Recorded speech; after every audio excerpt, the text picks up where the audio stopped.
I scream, you scream, we all scream for bigotry?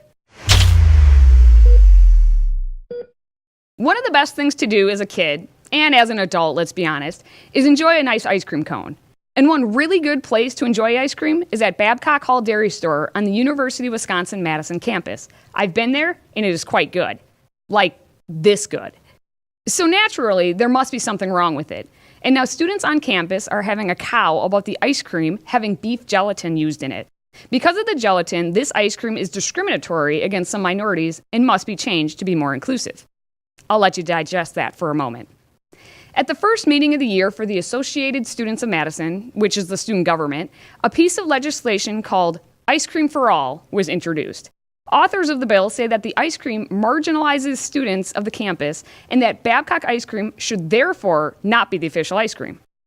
Specifically, the legislation states that the reasons given for not changing the gelatins in the name of tradition exclude Muslim, Buddhist, Hindu, Jewish, vegetarian, and vegan students from partaking in eating the official campus-wide traditional ice cream that is often listed as part of the Wisconsin experience. I get where these students are coming from.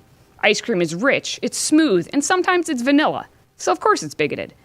The legislation specifically claims these groups of students feel less welcome and less respected amongst the predominantly white Christian campus, as well as feel the university was not committed to diversity.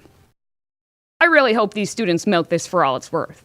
Yes, start with ice cream, but there are plenty of discriminatory desserts, and I expect the ASM to move on all of them. Up next should be pumpkin pie, since Thanksgiving is coming around. Then get rid of brownies, which is clearly racist, along with rice pudding. All of it is utterly ridiculous. But here's a little history lesson for the progressives in their fight for equality. Babcock Hall Dairy Plant and the store are named after scientist Stephen Moulton Babcock, who in 1890 invented the first reliable butterfat content milk test, which became the standard for testing the quality of milk. Babcock also helped develop the cold curing process for ripening cheese, which then helped Wisconsin become the leading cheese producer in the country. His single grain experiment with cows led to nutrition becoming an actual science. He helped young scientists in the forefront of research, knowing food had vitamins and minerals. Oh, and Babcock refused to patent the butterfat test because he was so woke, he declared the test, quote, property of the world. So for you foodie vegans, you may want to thank Dr. Babcock for his generosity and scientific contributions so that you can complain about an ice cream in his name. The Ice Cream for All bill will be voted on this week. If passed, the ASM will condemn university-sponsored events which have the ice cream. This potential strike of Babcock ice cream would show solidarity with religious students. And since I know you were wondering, yes, there are ice creams available at Babcock Dairy Store that are gelatin-free and use a plant-based stabilizer. They have lactose-free ice cream for those who can't have dairy. Doesn't that make this entire thing a moot point? Yeah, it's like a cow's opinion.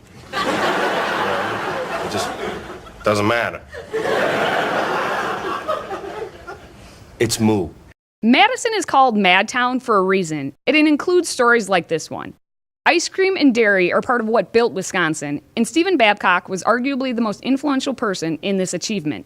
But since progressivism also began in Wisconsin, it makes sense that anything traditional will attempt to be torn down by those who wish to destroy rather than create. Ice Cream for All is just another example of cries for diversity backed by a demand in conformity. This may be the only time you'll hear this phrase from me. Eat your ice cream and stay healthy, America.